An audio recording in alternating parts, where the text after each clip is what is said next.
Kamusta mga kapatid?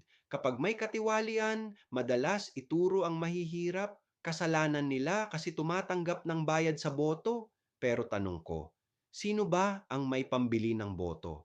At sino ang paulit-ulit na bumabalik sa pwesto matapos mambola?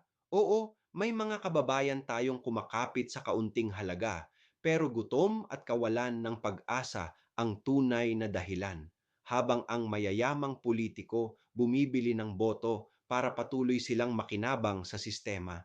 Sino ngayon ang tunay na salarin?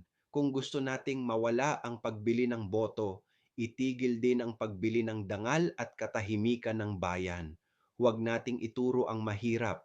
Ang tutukan natin ay ang mga may kapangyarihang ginagawang negosyo ang halalan.